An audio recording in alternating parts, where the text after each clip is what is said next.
famous director, probably the most famous filmmaker of the time. He was a combination of a social director, a great chef, a lion tamer, the man who ran the circus. Fellini represents this paragon of creativity and fantasy. His films are all about himself. It's what he knew best. He is considered a superstar.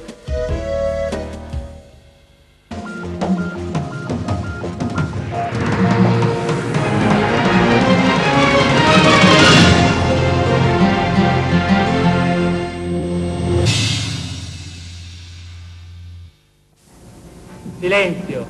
His name evokes the eccentric and the extravagant, the celebratory and the surreal. Federico Fellini was a director whose style was so distinctive, even those who haven't seen his movies still have an idea of what Felliniesque means. Fellini became a trademark name like Ford or Sony. The name suggested that feeling you got, that style from Fellini movies, which is the sacred and the profane, the humorous, the larger than life, the poetic, the funny, all of that wrapped into one Felliniesque. Fellini's obsessions were dreams, fantasy, and imagination. He took his audience on a journey through modern and ancient Rome, filled with clowns, carnivals, parades, nuns, priests, and prostitutes. And there were no faces like Fellini's faces. One of the great things about Fellini's film is they're also funny. Only in Chaplin you are moved to tears and you laugh at the same time. And Fellini is the same. Fellini was a showman whose films were larger than life. I Vitelloni, La Strada, Nights of Cabiria, La Dolce Vita, 8½. His movies influenced just about every serious film director in the world. He's a great, great influence. It's a kind of filmmaking that is very personal. Most of the directors I know, talk about Fellini to them, the hat goes off. His work was a complete and total research of the mystery of life. He wanted to understand through religion, through magic sometime, why we do exist. Fellini's extravagance on the screen was matched by his working style behind the scenes. He was sort of like a combination of a social director, a maitre d', a great chef, a lion tamer, the man who ran the circus. He had exactly in mind what he wanted. He was the only artist on the film, on the set. All the rest were like colors for his fresco. While he was directing, he was never silent. He used to sort of guide the actors all through the scene because he kept talking. That's why he had to dub all his films. E amava profondamente. He loved to act out all the roles of the actors. In fact, the beauty was such, the entertainment was such, that all the roles, all the dialogue, all facial expressions, or looks, or movements, were first performed by him. You see him treating people like puppets, literally moving the head of the extras or even of the big actors, saying, do this, move 2 inches left, 3 inches right. In many cases, the actors are counting numbers. He tells them, well, you can't act, he wants you for your face, so just sit there and count from 1 to 10 and keep counting and I'll worry about what you say later. When he was shooting, he was different. He could become extremely impatient. He got angry easily. He would shout and yell at the actors. In fact, Fellini's approach to acting was very much a lion tamer, breaking in the lion, a ringmaster who has to tame the wild beasts so that they do exactly what he wants from them. They would be crying in their dressing rooms and he wouldn't remember. He would say, why? Why are they upset? What did I do?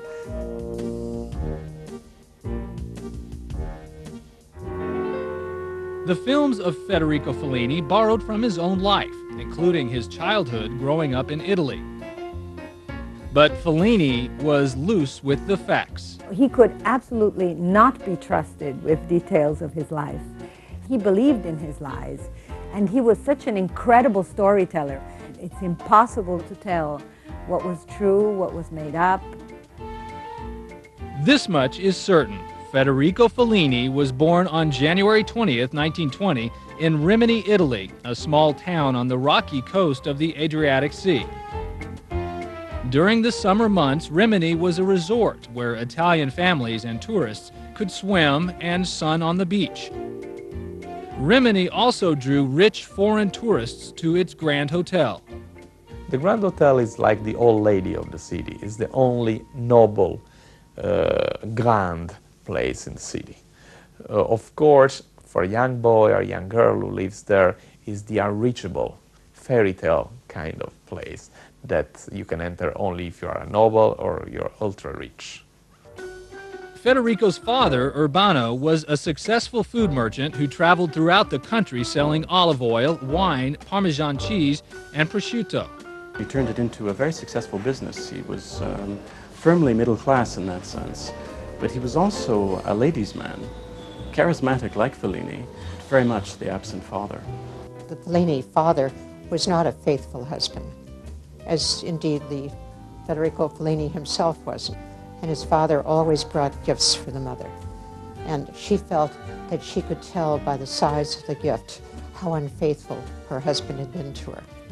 His mother, Ida, was often left alone to raise her 3 children, Federico, his brother Riccardo, and their sister Maria Maddalena. She came from a very strict Catholic household. That's one of the reasons why Fellini rebelled against his upbringing. In fact, it was stifling, suffocating. It was important to keep up appearances. The social mask was absolutely essential to her. The more Ida and Urbano became estranged from each other, the more their distance permeated the home and their relationship with Federico. He tended to be kind of a loner. He wasn't, it wasn't the sort of gregarious character that we think about later. Played a lot by himself, sort of used his imagination, did a lot of drawing. He was very gifted at drawing. In school, he was making all the caricatures of the professors and became very popular. Then at the Folger movie house in Rimini, where he was a customer, someone commissioned him to do the caricatures of American divas, which were then used for advertising.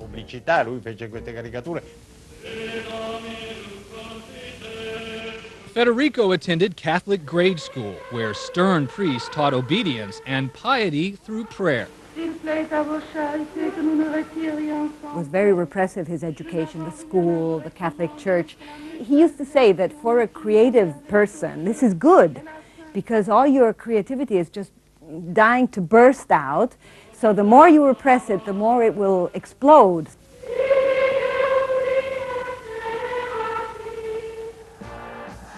Another repressive force for Fellini was fascism. Italy at the time was under the rule of Benito Mussolini, the fascist dictator who ruled the country for more than 20 years and created his own legend of Il Duce. Each Saturday, Fellini wore the uniform of the Italian fascist youth and marched around Rimini's town square. He was a natural opponent. He was the one during the course of fascism, during the years of fascism when he was in school. He was unruly. He broke with all the rights of the regime, rights of the church, familiar rights of the bourgeois. He was a real anarchist. During the drills, Fellini's mind was probably elsewhere. As a child, the young Fellini was known for his unusual imagination. He spent hours designing and playing with a tiny puppet theater. He loved comic strips, most of all, Little Nemo, a comic strip about a boy whose dreams at night are wild and fantastical trips of his imagination, like Federico's. When he was 7, Federico went to his first circus. He was fascinated by the clowns, both shocked and attracted. And at first he was a bit frightened by it all. But then he told the story for years how he ran away and joined the circus. Actually, it was an afternoon. But during that afternoon, he had the opportunity to wash a zebra. And that remained one of the great tactile things of his life, a memory of how it feels to wash a wet zebra. he could also escape at the Fulgor Cinema, where he liked to watch American movies, especially comedies, like the Marx Brothers and Charlie Chaplin. But Fellini longed for real freedom from Rimini, from the church, the government, and his mother's watchful eye. And the place he really wanted to be was Rome. In 1938, Fellini left his home and family for Rome, where he found work on a newspaper. The job got him out and about in the city. When he got to Rome, he simply met people, and he was very assiduous about visiting people, about meeting people. He was very good at that, and he was very charming. He caught the attention of several editors with his caricatures and cartoons. By 1939, Fellini was working in Rome for a renowned Italian humor magazine called Marcarellio. But it wasn't all funny. In 1940, Mussolini joined forces with Hitler during World War II. Federico had no interest in serving his country, so he tried getting a medical deferment to avoid the draft. He claims to have bribed doctors and made up rare illnesses. He also told myriad stories about avoiding the draft, like the one about his medical records being bombed just as he was about to be examined for a medical deferment. The staff of Marcarellio was filled with writers whose contribution to Italian cinema would soon become legendary. That world of vaudeville and variety theaters is very much a part of that. I mean, these same people at Marcus Aurelius at this journal would also write sketches and write radio programs, and they also scripted films. And so once you were in that environment, you could almost do 5 or 6 different things. Soon, Fellini was writing for radio. In June 1943, Fellini wrote a series about newlyweds called Chico and Polina. A 22-year-old acting student named Giulietta Messina won the part of Polina and the heart of Fellini. And he heard her voice on the radio, and he called her, and he said he had to have dinner with her. Since Fellini looked like an artist, a bohemian, at the restaurant she thought, who knows what the cost will be? Who knows if he will have enough money to pay? There was this doubt. And at the end, he took out a bundle of 1,000 lira bills and paid casually. It's a question almost of love at first sight, but it's also a question of telepathy at first sight. Both of them were very interested in parapsychology, in magic, in alchemy, in astral projection. And there was a sort of meeting of minds over that fancy dinner. Federico saw Giulietta as his muse. One of the things he liked was the reflection of himself that he saw in her eyes. Giulietta absolutely worshipped him, and she worshipped him from the day she met him until the day he died. He was the love of her life, and actually she was the love of his. Federico and Giulietta were married on October 30th, 1943. Eager to be a mother, Messina became pregnant soon after her marriage, and in 1944 gave birth to a son, Pierre Federico. He died shortly after birth. It was a traumatic shock for both of them. He and Giulietta never talked about the death of their child, baby Federico, because if they did, he felt it would make it more real, and that they could never escape the feeling of sadness. Federico non è mai cresciuto, che è rimasto un figlio, non è mai diventato un padre. Federico never grew up.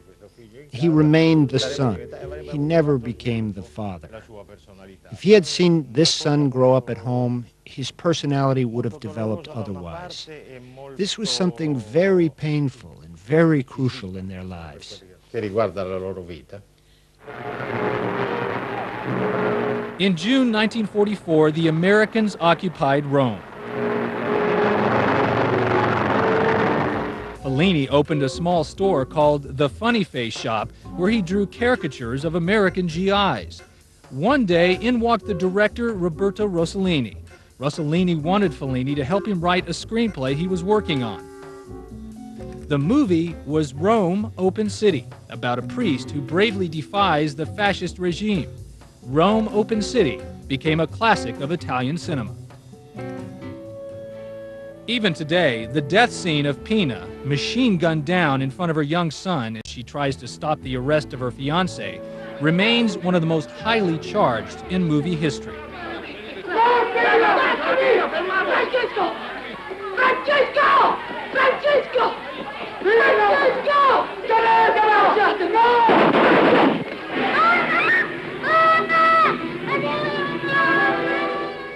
Rome Open City was an immediate success abroad and launched the careers of both Rossellini and Fellini.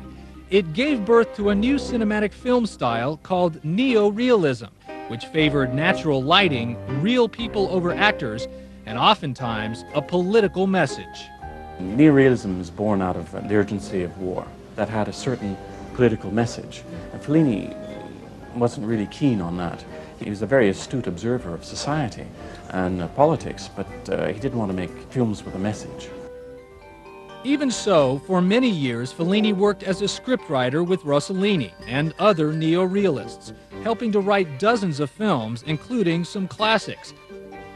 It was during the production of one movie that Fellini wandered into the editing room and observed how Italian films were made. Fellini saw that there was no sound, only the image. The dialogue would be dubbed in later. Fellini had something of an epiphany. He realized he wanted to direct.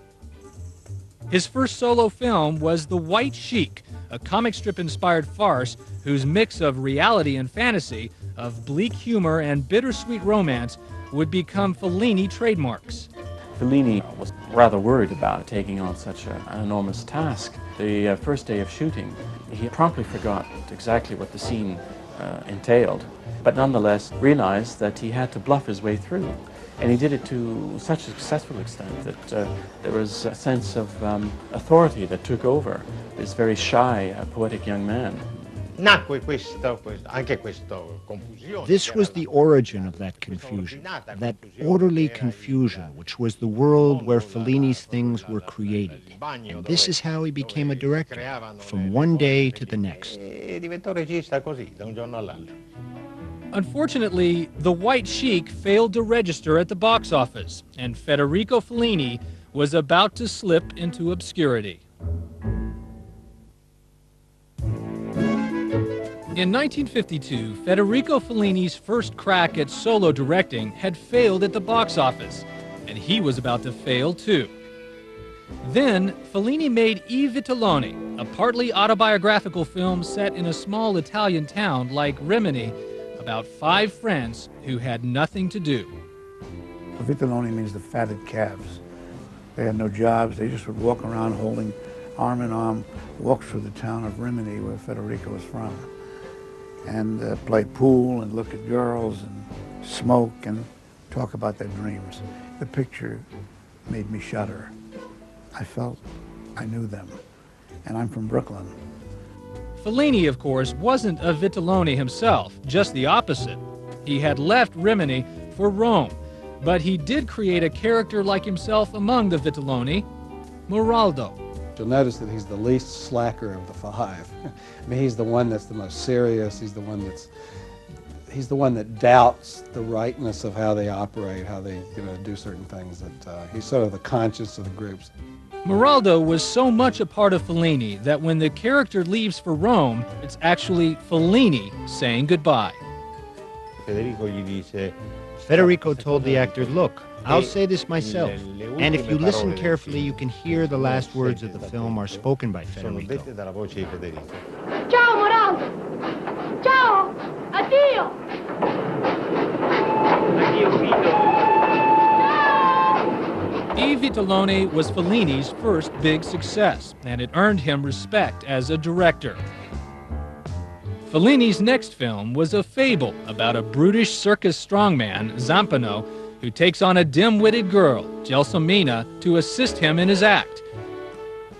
Fellini cast his wife, Giulietta Messina, in the role of the simpleton, Gelsomina, who is brutalized by Zampano. She has this wonderful expressive face that she was called immediately the female Charlie Chaplin. And she was a natural clown. Just a few simple eyelashes, with a little bit of dark crayon, all of a sudden she has this sort of different aspect. In La Strada, Fellini used his Catholic upbringing to explore the idea of salvation and redemption. Fellini takes a metaphor, which is that of conversion or receiving grace, a kind of Catholic metaphor, and uses it for other purposes. He uses it for a very clearly secular purpose. He uses it as a metaphor for changing one's life. Fellini may have been trying to change his own life. During the filming of La Strada, he was going through a personal crisis. The production of La Strada was an extremely difficult one. Fellini was crippled by self-doubt and by depression before and after the shooting of La Strada. In the beginning, he sought a Freudian psychoanalysis, especially in the 50s, because he had a number of very severe bouts with depression and flirted with suicide several times. Andò in crisi sulla lavorazione della strada. He experienced a crisis while working on La Strada. La Strada perhaps was a film telling something very personal, very intimate about Federico. He later told me that he was filming one of the last scenes and felt as if someone had turned off the light. He said, "I felt thrown in the dark and anxious." Somehow he found his way back to the hotel, went to bed, and no longer wanted to get up. Dice che in qualche modo ha recuperato l'albergo, si è messo a letto così e non voleva più alzarsi. His marriage, metaphorically, was not very different from La Strada. He was Zampano and Giulietta was Gelsomina. Of course, a genial artistic version of Zampano. La Strada is all about the rapport between people and the difficulty in having that rapport, the very great difficulty in making the connection with another person. His films are all about himself. It's what he knew best. He was an expert on himself. Despite Fellini's crisis of confidence, La Strada was a worldwide success. Its haunting theme song by Nino Rota became a hit, and Rota's music became synonymous with Fellini's style.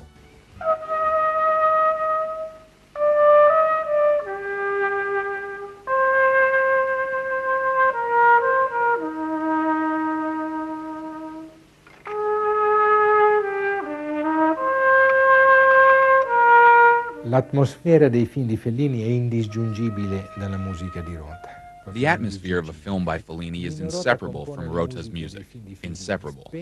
Nino Rota composed the music for Fellini's films often in a state of somnambulism, in a trance, so that Federico liked to tell that when he called Nino to screen first cut of the film to see what music to put in, Nino fell asleep.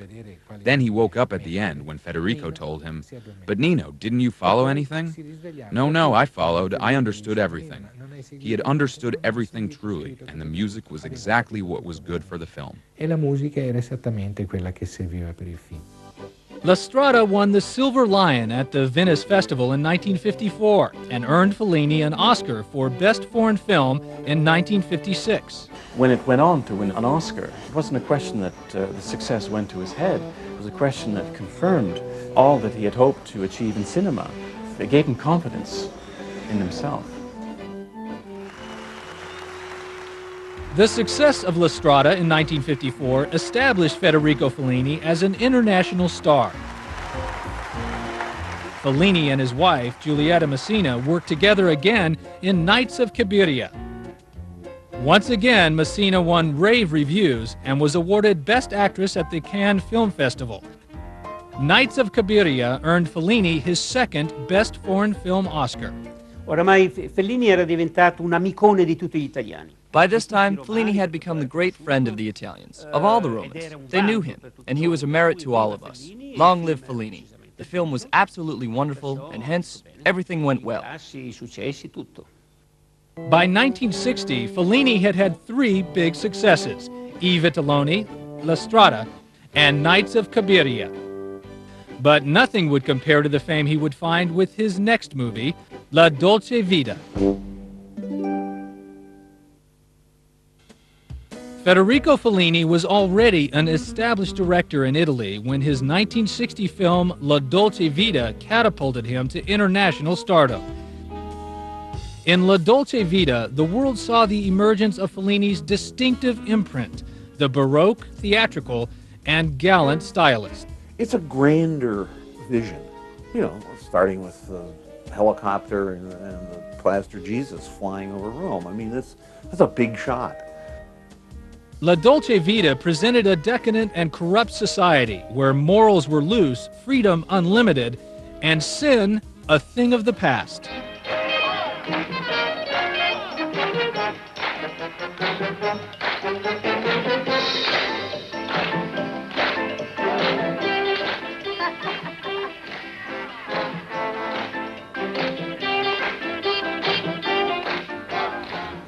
La Dolce Vita follows the journey of Marcello Rubini, a young writer for the gossip tabloids, on a kaleidoscopic journey through Roman nightlife. Marcello, played by Marcello Mastroianni, is a man on the brink of moral decay and despair. And he enjoys too much in a very morbid, soft, too soft way. It's a very tough and somehow depressing look at this spoiled society. But superficially, this is the film that launched the image of La Dolce Vita, of this glamorous 60s Italy. And no scene was more glamorous than the moment Marcello steps into the ancient Trevi fountain with the American actress played by Anita Ekberg. There was a lot of buzz and excitement about it, although audiences flocked to it because they heard it was a sexy movie. There is an orgy, which at the time was a total scandal. Now it's almost ridiculous, but at the time was extremely, extremely explicit. The movie was considered so shocking and scandalous, it was condemned by the Catholic Church. But La Dolce Vita won the Grand Jury Prize at Cannes, broke records at the box office worldwide, and had an enormous impact upon Italian and international popular culture. The film marked the first collaboration between Fellini and actor Marcello Mastroianni. Mastroianni would become identified as Fellini's alter ego. All the temptations facing Marcello in La Dolce Vita were echoes of Fellini's own. Marcello Rubini, played by Marcello Mastroianni, is infused with Fellini's aspirations and disappointments. Fellini wanted to portray a kind of pilgrimage, but a downward spiral, a downward pilgrimage, as it were, a spiritual degeneration, precisely because the hero himself can't find anything to believe in. That's precisely Fellini's problem. La Dolce Vita, I believe, is what Fellini fears at the time. I came from a small town, I'm successful in the big town, I might be lost, morally lost. In a way, Fellini was lost. After the stunning success of La Dolce Vita, he suffered a devastating creative block. Fellini was experiencing a big crisis. He was the famous director, probably the most famous filmmaker of the time, and he didn't know what to say. And after all, he's just made the most successful film in European film history in terms of box office. Now what does he do? I mean, how do you follow that? There's a definite creative block because he's spiritually blocked. We're dealing with a very troubled man, complex personality, and perhaps to a certain extent, although it hasn't been assessed clinically, he was bipolar, manic depressive. After struggling for weeks, Fellini had the sudden inspiration to tell his own story. He turned inward, if you will, and he talked about himself. And actually, it was a stroke of genius because he produced what I consider the greatest Italian film ever made, and maybe the greatest film ever made. That film is 8½, so named for Fellini's 8½" production. 8½" is the story of Fellini's creative crisis, his struggles with his producers, the press, his relations with his mistress, and his estrangement from his wife. Once again, Marcello Mastroianni was Fellini's alter ego, and this time, Mastroianni even looked like him, wearing Fellini's signature black Stetson hat and black suit throughout the movie. What you see in the film is exactly what was happening. He didn't know what to do with his films. He didn't know what to do with his wife, with his mistress, which, by the way, is the real mistress. We're talking about Sandra Lino. Delizioso! Incredible! Salaud! Menteur! Je suis venue de Paris. Qual è la mia pagina? Ah! La mia parte! Ah! Je ne m'en vais dans le film! But of all of his films, 8½, is the one that's the most magical. Because there is this kind of interweave of dream, fantasy, and reality in the life of this blocked movie director. You know, this guy who wants to make his gigantic statement. It's about Fellini in a kind of profound way. 8½'s elaborate structure, numerous sequences, and characters reflect the complexity of the inner workings of Fellini's mind. The result is a storyline that jumps quickly from the real world to fantasies to memories of his childhood. Reality in 8½, is always in quotations. Fantasy, dreams, wish fulfillment, memory, they're all mixed up in 8½. 1 minute you're in Guido's mind, the next minute you're supposedly outside it, the next minute you're in a fantasy of his childhood, the next minute you're in something he's daydreaming about. You don't know where reality is stopping and the dream is beginning. There's no signal to you. There's no visual signal that says, okay, now we're in a dream. You say, wait a minute, what's going on here? Oh, he must be dreaming, you say a couple minutes later. By the end of 8½, Fellini, as Guido, has resolved his artistic crisis. He's out on this set that's kind of empty. He says, it's over, forget it, I'm not going to do it, you know, no matter what they say to me, I can't do it. And these figures start appearing. And they really are saying to him, come on, boss, let's make a film. 8½, won top honors from Italian film critics and earned Fellini his 3rd Academy Award for Best Foreign Language Film. The film remains Fellini's masterpiece. It's not by accident that so many other directors have imitated 8½, and so many people have studied it, and so many people have written on it, and so many people, it's become kind of a canonical work in film departments, I'm sure. There's a sort of euphoria after 8½. You have to think about the huge international success of La Dolce Vita in 1960. You follow that by, once again, a huge international success with 8½. He is considered a superstar. But Fellini's style would change, becoming more and more flamboyant and exaggerated as he began using his dreams as the inspiration for his art.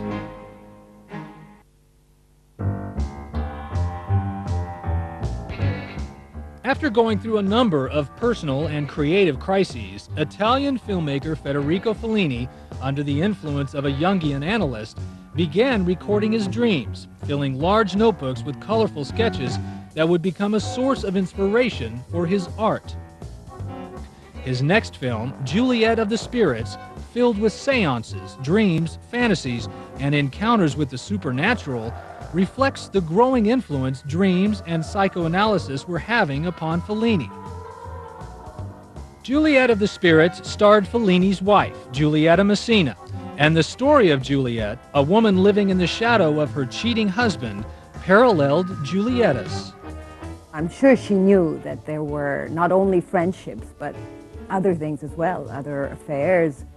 But I think she could tell that she had a very important role in his life, and then she knew that she couldn't be a traditional wife with such an artistic, creative person.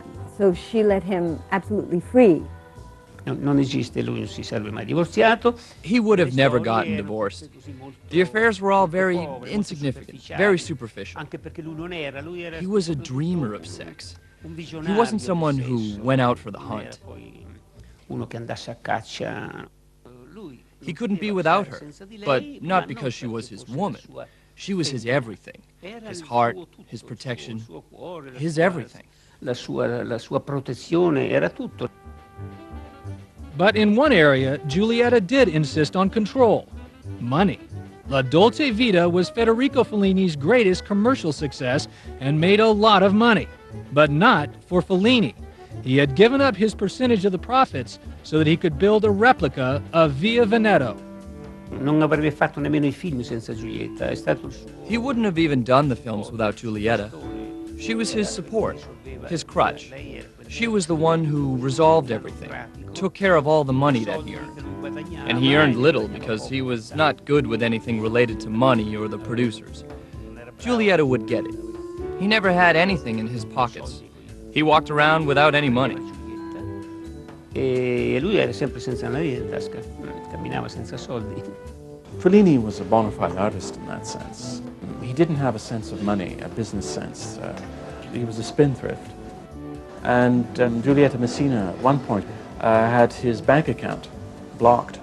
And what she would do was give him pocket money for the day. Fellini went along with that because he realized that it was the only way to keep him from going bankrupt. After Juliet of the Spirits, Fellini intended next to film The Journey of G. Mastorna, the story of a musician in a plane crash who comes to realize he has died. And Fellini decides he's going to write a script where he follows him into the afterlife.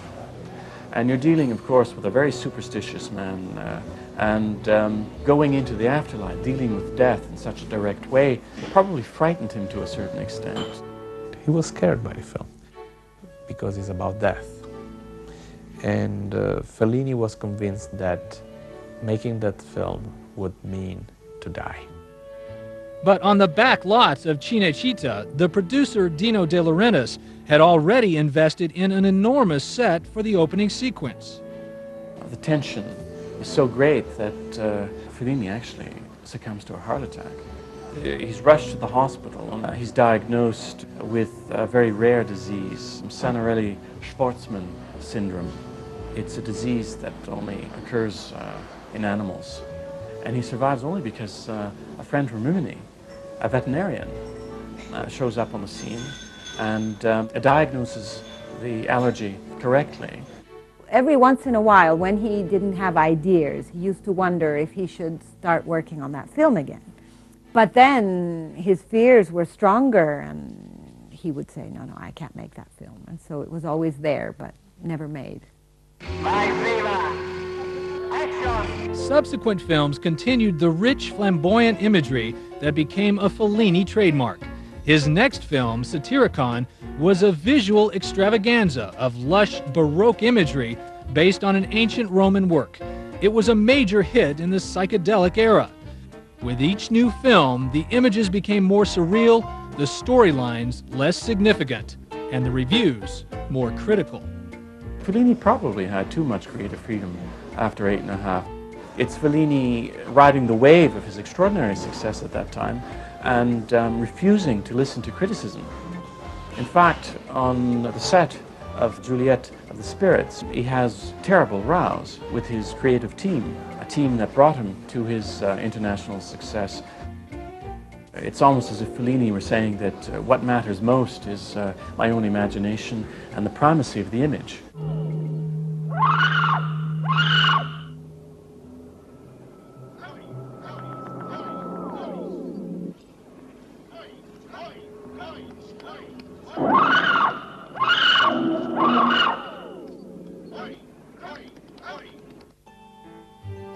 What he thinks film is about images and about the way things look, not the way people speak. And so he privileges the way the actor looks, and many of his actors are picked solely because of their face.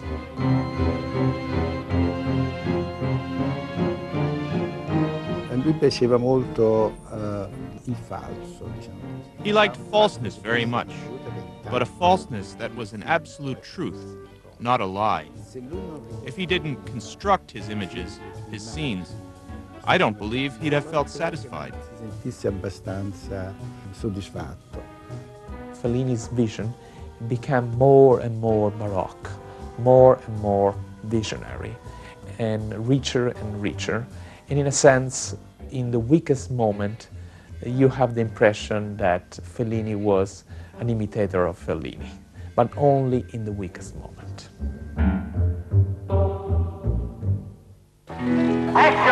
In 1973, Fellini completed the last of his works to reach a wide commercial audience, Amarcord. It was a nostalgic and satirical look at his own adolescence in Rimini during the fascist era.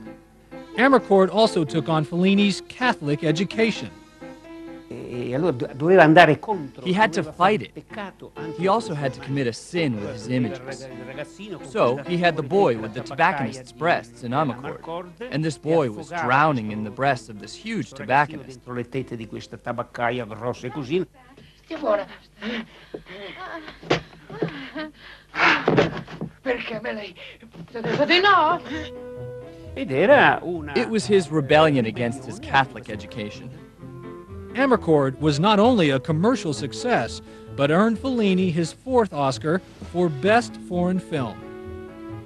Fellini made several more movies, including Fellini's Casanova, City of Women, and The Ship Sails On and Ginger and Fred, starring one final time Marcello Mastroianni and Giulietta Messina.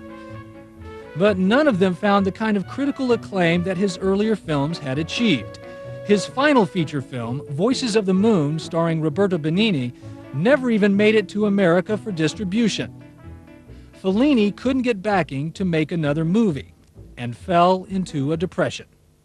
Producers were no longer willing to produce Fellini's films, especially after the flop of his very last film, The Voice of the Moon.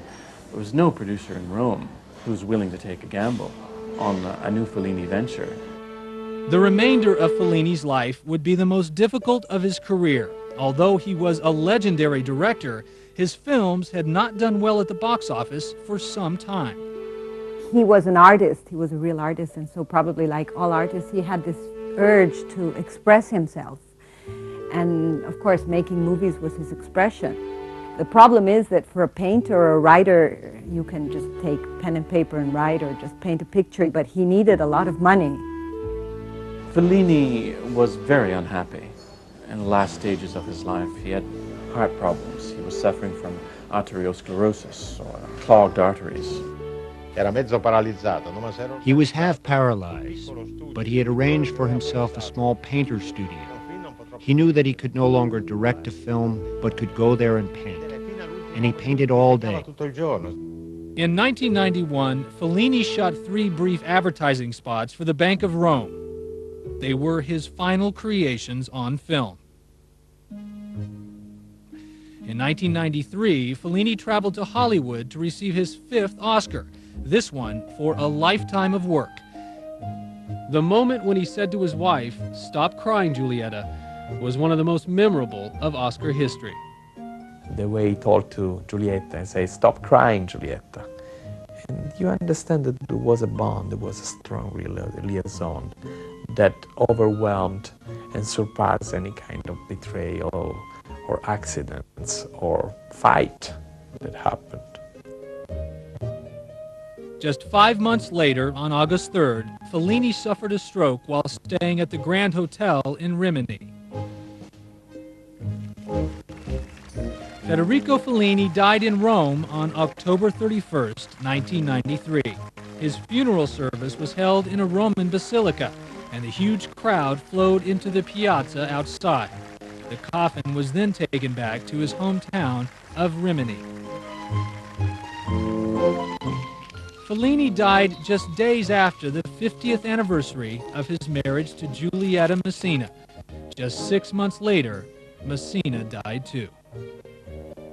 But Fellini's influence will never die.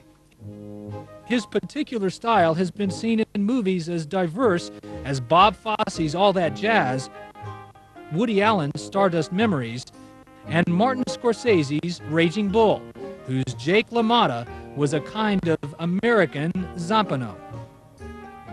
What Fellini represents, certainly to other directors, is this paragon of creativity and fantasy. But I think people like Martin Scorsese and the generation of filmmakers that Scorsese represents saw Fellini as a kind of example that you could be yourself, you could express yourself individually, you could be creative, and yet you could also be commercial. Fellini is one of the greatest artists, not only in filmmaking, one of the greatest artists of 20th century. He's the most Italian among the Italian filmmakers, and at the same time the most universal. I hope the people who see this see the Fellini films, because they will tell you more about him than anybody can tell you about him. See his movies. That's Federico Fellini.